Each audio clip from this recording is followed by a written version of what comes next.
चलो वैसे बुला देते हैं, चलो ऐसे बुला देते, आ जा। इस समय आप देख रहे हैं सबरस टीवी। अरे हमें मत बुलाओ, हम अगली साल सुनाएंगे, हम भूल गए सब।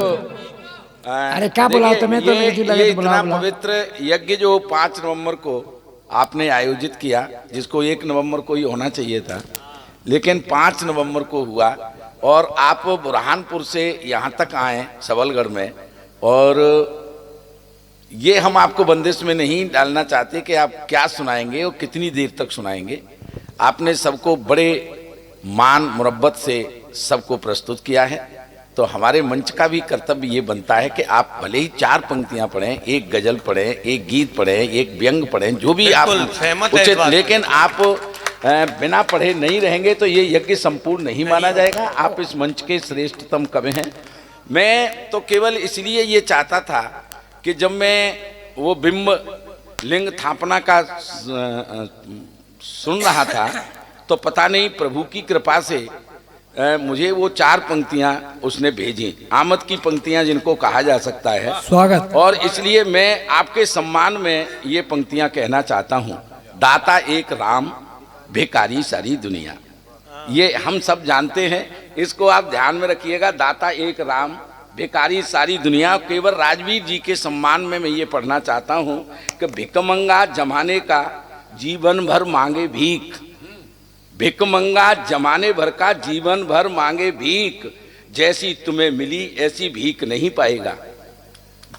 भिकमंगा जमाने भर का जीवन भर मांगे भीख, जैसी तुम्हें मिली ऐसी कोई भीख नहीं पाएगा। और भाषा का ज्ञान इतना आया है कहाँ से मित्र, एक जन्म में तो कोई सीख नहीं पाएगा, एक जन्म में तो कोई सीख नहीं पाएगा। राम है सर्वश्रेष्ठ, कोई और बिंब दूसरा अब इस जग में दिख नहीं पाएगा। और राम की कृपा से तुमने लिखी है ये पवित्र रामायण, कोई राजवीर ये लिख नहीं पाएगा।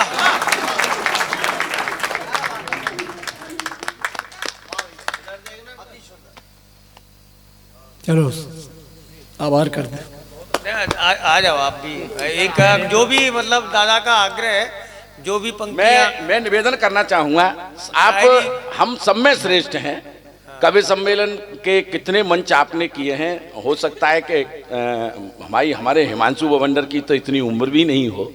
आपका जीवन का साहित्य के सृजन में बीता है और जिस पर कवित्र रामायण की 5000 कवित्वों में से कुछ कवित्व पढ़ दिए जाएं तो इससे पवित्र दूसरा मंच कोई और हो भी नहीं सकता। इसलिए मैं आपसे आग्रह कर रहा हूं कि आप आवश्यक रूप से पढ़िएगा। जाबाने अपनी पेरे जा रहे और हमें फंसाए रहे। उसके बाद आभार। चलिए 5-7 मिनट तो आप बैठ रहेंगे। नहीं, वैसे हमारे साथ तो ऐसा ही होता है, हमारे साथ हमेशा साजिश हो जाती है और जब पानी बरसता है तो बारिश, वो छतरी भूल जाते हैं तो बारिश हो जाती है, तो ऐसा होता, कोई बात नहीं। बाकी हकीकत बात तो ये कि इतना अच्छा पढ़ने के बाद एक वो कहते नहीं, हमारे देसी भाषा में झरे में कूड़ा फैलाना, इतनी बढ़िया समापन हुआ है। तो मैं फिर भी, लेकिन अब मुझसे कहा गया तो मैं 2-4 मुक्तक सुनाए देता हूँ। स्वागत है दादा, स्वागत। एक मुक्तक तो आदरणीय भारती भैया के लिए कि साहित्य सृजन के ज्वलंत उज्ज्वल प्रकाश हो तुम, साहित्य सृजन के ज्वलंत उज्ज्वल प्रकाश हो तुम, श्रोताओं की अतृप्त अनबुझी प्यास हो तुम, और हम क्या तुम्हारे बारे में तारीफ करें धुआंधार, तुम वर्तमान की धरोहर भविष्य का इतिहास हो तुम। नहीं तो धुआंधार नाम किराए पे नहीं है। हाँ ये तो है, हम इतने नुक्ते तो रखते नहीं, तो फिर चाहे कोई हमारी उड़ा दे। हम भी जोड़ीदार हैं, एक आध हमारे लिए, तुम्हारे लिए तारीफ करूं क्या इनकी, जिस मालिक ने इन्हें बनाया, तारीफ में इनकी कर रहा हूँ जिन्हें ढूंढ के लाया। क्या बात है, तालियां भाई।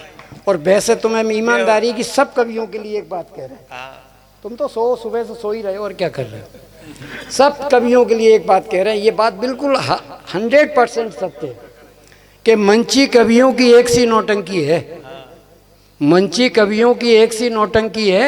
उछाल में कोई भालू तो कोई मंकी है, बहुत बढ़िया। उछाल में कोई भालू तो कोई मंकी है, जो जहाँ जम जाए धक जाए वही धुआंधार, जो जहाँ जम जाए धक जाए वही धुआंधार।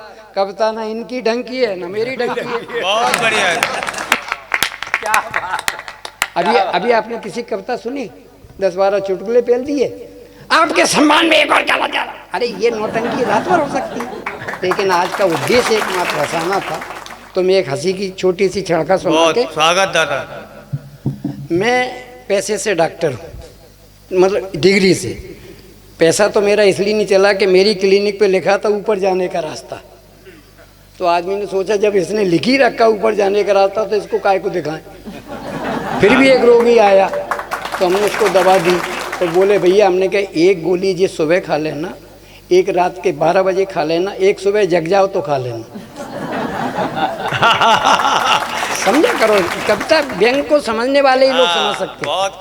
तो मैं इससे पहले कि मैं वो डॉक्टर था तो मैं क्लिनिक पे बैठा, एक छोटी सी क्षण का 2 मिनट की, बैठ जाओ भाई साहब।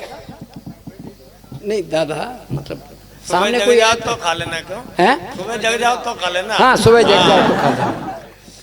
मैं अपनी क्लिनिक पे बैठा चर्चा कर रहा था, समीप ही हमारे कुछ मित्र अखबार पढ़ रहे थे, हम कुछ चर्चा कर रहे थे, वो कुछ अखबार पढ़ रहे थे। तभी एक लड़के ने हमें आके दिखाया, मैंने उसका प्रिस्क्रिप्शन पर्चा बनाया।